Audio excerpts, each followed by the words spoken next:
दोस्तों, MS word को हम लोगों ने कंप्लीट सीख लिया है। आज से जो है फ्रेंड, हम लोग एमएस एक्सेल सीखना शुरू कर रहे हैं। दोस्तों, अगर आप लोगों को एक्सेल के बारे में कुछ भी नहीं पता है, बिल्कुल भी बेसिक जानकारी भी नहीं है, तो मैं आप लोगों को यकीन दिलाता हूँ, मेरे जितने भी एक्सेल पे वीडियो बनेंगे बहुत ही आसान भाषा में और सरल भाषा में आपको प्रैक्टिकल करके दिखाऊंगा। तो उम्मीद करता हूँ कि अगर आप हमारे एक्सेल पे जितने भी सीरीज आने वाले हैं, अगर आप शुरू से लेकर अंत तक देख लेते हैं तो आप एमएस एक्सेल में बेसिक लेवल से एडवांस लेवल तक आप सीख जाएंगे। फिर आपको एक्सेल में कहीं भी कोई भी प्रॉब्लम नहीं आएगी। दोस्तों, आप मेरी पूरे एक्सेल सीरीज के साथ जुट जाएं। अगर आप चैनल पे नए आए हैं तो बेल आइकन को प्रेस करें चैनल को सब्सक्राइब करने के बाद। इसके बाद हम जो भी एम एस एक्सेल पे टॉपिक लेके आएंगे, एम एस एक्सेल का जो है पार्ट बाय पार्ट वीडियो बना के मैं यूट्यूब पे अपलोड कर रहा हूँ, मतलब अपने चैनल पर। तो आप मेरे साथ बने रहें पूरी एक्सेल को सीखने के लिए। जैसा कि आप लोगों को पता है, हम लोग अभी एम एस एक्सेल सीखने वाले हैं, तो इसके लिए करते हैं एम एस एक्सेल को ओपन। दोस्तों, एम एस एक्सेल सीखने से पहले ये जान लेते हैं कि एम एस एक्सेल क्या है। दोस्तों, एम एस एक्सेल का पूरा नाम माइक्रोसॉफ्ट एक्सेल है। फ्रेंड्स, एम एस एक्सेल को माइक्रोसॉफ्ट कंपनी के द्वारा बनाया गया है, इसलिए फ्रेंड्स इसे शॉर्ट में एक्सेल कहते हैं, यानी एम एस एक्सेल। यह एक पावरफुल स्प्रेडशीट प्रोग्राम है जिसमें हम लोग बहुत सारे काम आसानी तरीके से कर सकते हैं। जैसे अगर आपको मार्कशीट डिजाइन करना है तो आप एम एस एक्सेल में बहुत ही आसानी तरीके से कर सकते हैं। कैलकुलेशन से संबंधित जितने भी कार्य होते हैं वो भी आप एम एस एक्सेल में कर सकते हैं। इन सब काम के अलावा आप बहुत सारे ऐसे काम हैं जो एम एस एक्सेल के माध्यम से एम एस एक्सेल पे आप बहुत ही आसानी तरीके से कर सकते हैं। तो दोस्तों, उम्मीद करता हूं कि आपको अभी तक ये पता चल गया होगा कि एम एस एक्सेल क्या है, एम एस एक्सेल पे क्या काम होता है। दोस्तों, अगर आपको ये पता चल गया है कि एम एस एक्सेल क्या है, तो इसके बाद आप चैनल को सब्सक्राइब जरूर कर लें। तो बिना देर किए करते हैं वीडियो को शुरू। सो हेलो दोस्तों, मेरा नाम है हरिशंकर और आप देख रहे हैं सीक्रेट ऑफ कंप्यूटर।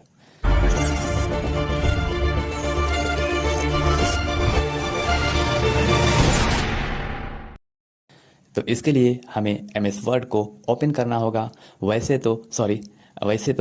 इसके लिए हमें एम एस एक्सेल को ओपन करना होगा। वैसे तो एम एस एक्सेल को ओपन करने का बहुत से तरीके हैं। आज मैं आपको लगभग 2-3 तरीके एम एस एक्सेल को ओपन करने का बताने वाला हूं। तो जो पहला तरीका है वो है, सबसे पहले आप स्टार्ट बटन पे क्लिक कीजिए। यहाँ पे लिखा हुआ है टाइप हियर टू सर्च। यहाँ पे आप टाइप कीजिए एक्सेल, स्पेलिंग सही से टाइप कीजिए एक्सेल। तो ये देखिए ऊपर में आ गया है। आप यहाँ से क्लिक करें, आपका एम एस एक्सेल ओपन हो जाएगा। दूसरा जो तरीका है, आप विंडो के साथ आर प्रेस कीजिए, एक रन डायलर बॉक्स ओपन होगा।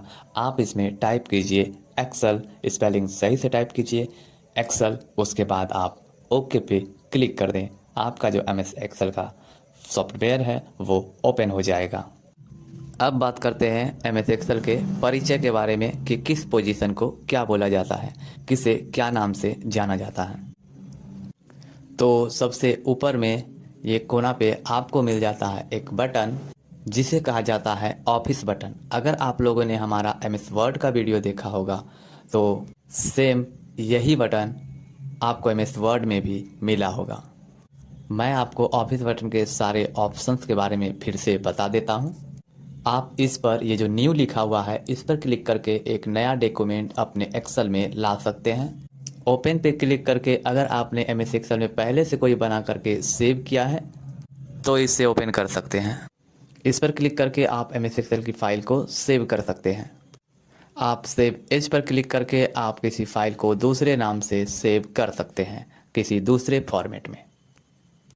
इस पर क्लिक करके आप अपने एम एस एक्सेल की फाइल को प्रिंट कर सकते हैं, उसका प्रीव्यू देख सकते हैं। ये सारी काम आप प्रिंट वाले ऑप्शन से कर सकते हैं। इसके बाद आप इस पर क्लिक करके आप एम एस एक्सेल की फाइल को प्रिपेयर कर सकते हैं। सेंड पर क्लिक करके आप अपने एम एस एक्सेल की फाइल को डायरेक्ट किसी भी थर्ड पर्सन को आप सेंड कर सकते हैं। इसके बाद आप पब्लिश पे क्लिक करके आप अपने एम एस एक्सेल की फाइल को पब्लिश कर सकते हैं। इसके बाद लास्ट बटन है क्लोज का, जैसा नाम वैसा काम इसका है। आप इस पर क्लिक करके आप एमएस एक्सेल की जो सीट है उसे क्लोज कर सकते हैं। तो अभी हम लोगों का ऑफिस बटन कंप्लीट हो चुका है। इसी के बगल में कुछ शॉर्टकट बटन दिए गए हैं, इसे कहते हैं क्विक एक्सेस टूल बार। यहाँ पर 3 बटन पहले से डिफ़ॉल्ट रूप से सेव है, जिसमें पहला है सेव, दूसरा है अंडू और तीसरा जो बटन है वो है रीडू का। आप चाहो तो यहाँ से और भी बटन ऐड कर सकते हैं। आप यहाँ इस पर क्लिक करें, आपको जो भी बटन चाहिए यहाँ पे क्लिक करते जाएं, वो बटन यहाँ पे शॉर्टकट के रूप में ऐड होता चला जाएगा। इसके बाद इस पर दोबारा क्लिक करें। अगर आप यहाँ से हटाना चाहते हैं तो जो टिक है इसे हटा दें। क्विक एक्सेस टूल बार से हम किसी भी काम को बहुत ही जल्दी कर सकते हैं। इसी के बगल में आपको एक वाइट कलर की जो पट्टी दिखाई दे रही है, जिस पे बुक 2 के साइड में माइक्रोसॉफ्ट एक्सेल लिखा हुआ स्टेटस बार बोला जाता है, और दिखाई दे रहे हैं जो पहला है मिनिमाइज का। आप जब इस पर क्लिक करेंगे तो आपका जो सॉफ्टवेयर खुला हुआ है एमएस एक्सेल का, वो मिनिमाइज हो जाएगा। इसके बाद ये जो बटन है ये रीस्टोर का है। आप जब इस पर क्लिक करेंगे तो आपका फाइल रीस्टोर होके एक छोटा जैसा आ जाएगा। आप चाहो तो इस पर क्लिक करके दोबारा से इसे बड़ा कर सकते हो। इसके बाद जो बटन है वो है क्लोज का। अगर आप इस पर क्लिक कर देते हो तो आपका एमएस एक्सेल पूरी तरीक़ा से बंद हो जाएगा। इसी के ठीक नीचे ये जो स्काई ब्लू टाइप का जो पट्टी दिखाई दे रही है, इसे रिबन कहा जाता है। नाम याद रखिए, इसे रिबन कहा जाता है। रिबन में ही ये सारे टैब्स दिए हुए होते हैं, जैसे होम टैब हो गया, इंसर्ट टैब हो गया, पेज लेआउट टैब है, फार्मूला टैब है, डेटा टैब है, रिव्यू टैब है और व्यू टैब है। रिबन के थोड़ा सा आप नीचे जाएंगे तो आपको एक बॉक्स टाइप का मिलेगा, इसे फार्मूला बार बोला जाता है। इसके पहले ये जो है इसे नेम बॉक्स कहते हैं। जैसे हमारा अभी L10 में है तो यहाँ पे उसका नाम लिखा आ रहा है L10। ये जो फार्मूला बार है, आप यहाँ पे क्लिक करेंगे तो आप इसे थोड़ा सा बड़ा भी कर सकते हैं। इसका यूज हम तब करते हैं जब कोई बड़ा फार्मूला यहाँ पे लगाना होता है। इसके बाद यहाँ जो ये ABCDEFG दिया गया है, इसे कॉलम कहा जाता है। लोगों को बहुत बड़ा कन्फ्यूजन होता है रो और कॉलम पहचानने में, तो मैं आसानी से बता रहा हूँ। ये जो ABCD का लेटर लिखा हुआ है इसे कॉलम कहते हैं। इसके बाद इधर जो 1 2 3 4 5 लिखा हुआ है इसे रो कहते हैं। तो मैं बताते चलूँ, ये कॉलम और रो जहाँ पर एक दूसरे को काटते हैं, उसके कटने से जो ये बॉक्स बनता है उसे सेल कहते हैं। तो आपको एक बात ये भी क्लियर हो गया कि सेल किसे कहते हैं। आप जहाँ भी क्लिक करोगे तो ये जो बॉक्स बन के आ रहा है ब्लैक टाइप का, ये हमारा एक्टिव सेल है। जैसे मैंने यहाँ पे क्लिक किया, हमारा एक्टिव सेल अब ये बन गया है। एक्सेल में जो क्वेश्चंस बनते हैं वो रो की टोटल कितनी संख्या है और कॉलम की टोटल कितनी संख्या है, इस पे बहुत बार क्वेश्चन बन चुके हैं। तो सबसे पहले मैं अभी यहाँ फर्स्ट रो में हूँ और मैं लास्ट रो में जाना चाहता हूँ। तो आपको बस कंट्रोल के साथ डाउन एरो प्रेस करना है, आप सबसे अंतिम यानी लास्ट रो में पहुँच जाएंगे। आप यहाँ पर देख सकते हैं रो की जो टोटल संख्या है वो 10,48,576 है। आप फिर से कंट्रोल के साथ अप एरो प्रेस कीजिए, आपका पहले वाला रो में पहुँच जाएंगे। इसी प्रकार आपको ये पता भी होना चाहिए कि एक्सेल सीट में टोटल कॉलम की संख्या कितनी है।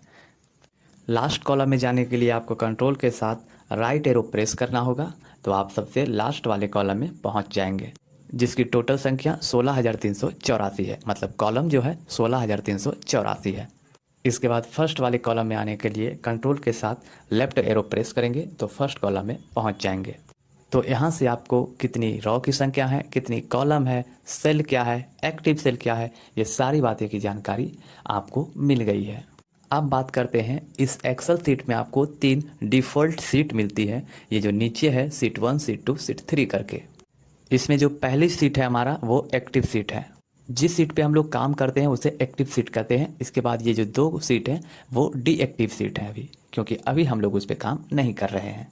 इसके बाद अगर आपको इससे ज़्यादा सीट चाहिए तो इसके लिए आपको एक बटन मिल जाता है, आप इस पर क्लिक कीजिए, एक नया सीट ऐड हो जाएगा। सीट बढ़ाना तो हम लोगों ने सीख लिया है। अगर आपको सीट को डिलीट करनी है, जिस सीट को हमें डिलीट करनी है उसे सेलेक्ट करेंगे, राइट बटन क्लिक करेंगे और ऊपर ये डिलीट वाले ऑप्शन पे क्लिक कर देंगे। इसी प्रकार से फिर से इस पर राइट क्लिक करेंगे, डिलीट वाले ऑप्शन पे जाएंगे, डिलीट कर देंगे। अगर आपको किसी भी सीट का नाम चेंज करना है तो उस पर राइट क्लिक कीजिए, रीनेम पे जाइए और यहाँ पे उसका नाम चेंज कर दीजिए। दोस्तों, आपको मैं शीट को इंसर्ट करने का एक शॉर्टकट बताता हूँ। आप कीबोर्ड से शिफ्ट के साथ F11 प्रेस कीजिए, इसमें से एक नया शीट इंसर्ट हो जाएगा। जो काम आप इस पर क्लिक करके कर रहे थे वो काम आप एक शॉर्टकट की मदद से कर सकते हैं। जितनी बार आप शिफ्ट के साथ F11 प्रेस करेंगे उतनी नई शीट आ जाएगी। बस इतना ध्यान रखना है कि आप जितनी भी शीट इंसर्ट करोगे वो आगे के साइड में इंसर्ट होती जाएगी। तो इस प्रकार से आप एक शॉर्टकट की मदद से भी आप शीट को इंसर्ट करा सकते हैं। तो इसी बात पे कर दीजिए वीडियो को लाइक। तो आप लोगों ने अभी तक सीख चुके हैं शीट को इंसर्ट करना, शीट को रीनेम करना, शीट को डिलीट करना और शीट को शॉर्टकट की मदद से इंसर्ट करना। इसी के राइट साइड में ये एक बटन दिया हुआ है, इस बटन का नाम है स्क्रॉल बार। देखिए ये जो है ये ओरिएंटल स्क्रॉल बार है और ये जो है ये वर्टिकल स्क्रॉल बार है। ये तब काम आता है जब हम शीट में बहुत ज़्यादा काम करते हैं तो स्क्रॉल करने के लिए या ऊपर नीचे करने के लिए इसका उपयोग करते हैं। नीचे के साइड में जिसको मैंने अभी बताया स्क्रॉल बार है, इसके ठीक नीचे ये कोना पे देखिए रेडी लिखा हुआ है। इसे फ्रेंड स्टेटस बार बोला जाता है, जिसमें आपको लेआउट पैनल दिखता है, जिसमें नॉर्मल, पेज लेआउट ये सब है। ठीक इसी के बगल में आपको जूम इन और जूम आउट करने का ऑप्शन मिलता है। तो इस पे आप माइनस पे क्लिक करके आप जूम इन आउट कर सकते हैं। माइनस पे जब आप क्लिक करेंगे तो जूम आउट होगा। इसके बाद आप प्लस पे क्लिक करके आप इसे जूम इन कर सकते हो। जैसा कि फ्रेंड्स मैंने आपको शुरू में ही बताया कि जब हम एक्सेल में काम करते हैं, जिस सेल में काम करते हैं, तो पहले वो सेल सेलेक्ट करने होते हैं जिस पे हम काम करना चाहते हैं। जब हम एक बार अपने माउस से उस सेल को सिलेक्ट कर लेते हैं तो आप उसमें डाटा को एंट्री कर सकते हैं। करने के बाद जैसे मैं यहाँ पे कुछ टाइप कर देता हूँ, जैसे मैंने 10 लिख दिया। इसके बाद अगर मुझे ऊपर जाना है तो अप, नीचे जाना है तो डाउन एरो प्रेस करेंगे, राइट जाना है तो राइट एरो, लेफ़्ट जाना है तो लेफ्ट एरो प्रेस करेंगे। सेम काम आप इंटर बटन से भी कर सकते हैं। अगर आपको नीचे जाना है तो इंटर प्रेस कीजिए, अगर आपको राइट जाना है तो टैब प्रेस कीजिए, अगर आपको लेफ़्ट जाना है तो शिफ्ट के साथ टैब प्रेस कीजिए, आप लेफ़्ट आएंगे। यहाँ पर आप एक नोटिस कर रहे होंगे कि जब मैंने इस सेल को सिलेक्ट किया है तो ऊपर में सेल का नाम आ रहा है। जैसे अभी मेरा A7 में है तो ऊपर में लिखा हुआ है A7। दोस्तों, एक्सेल एक बहुत ही समझदार सॉफ्टवेयर है, बस आपको इसे हिंट देने की ज़रूरत है। वो खुद समझ जाता है कि आपको क्या चाहिए। जैसे कि मैं इस पर क्लिक करता हूँ और मैं काउंटिंग लिखता हूँ 10, 12, तो अब एक्सेल समझ चुका है कि मुझे काउंटिंग लिखना है 10 से 2 गैप करके। तो 10 के बाद 12, 12 के बाद 14, 14 के बाद 16, ये इस प्रकार से लिख करके हमें दे दिया है। जैसे मैं एक और एग्जांपल ले लेता हूँ। जैसे मैं 40 टाइप किया, 41 टाइप किया। अब मैं दोनों को सेलेक्ट करूँगा। अब एक्सेल को पता चल चुका है कि मुझे 40, 41, 42, 43 ऐसे कर करके नंबर को टाइप करना है। तो आप ये जो यहाँ पे प्लस जैसा बन के आ रहा है, इस पे माउस की सहायता से पकड़ के नीचे स्क्रॉल कीजिए, उसके बाद छोड़ दीजिए। तो ये देखिए एक्सेल बिल्कुल सिस्टमेटिक तरीक़ा से सजाकर आपके सामने रख दिया है। जैसे मुझे उम्मीद है MS एक्सेल का पार्ट 1 अच्छा लगा होगा। तो मिलते हैं नेक्स्ट वीडियो में।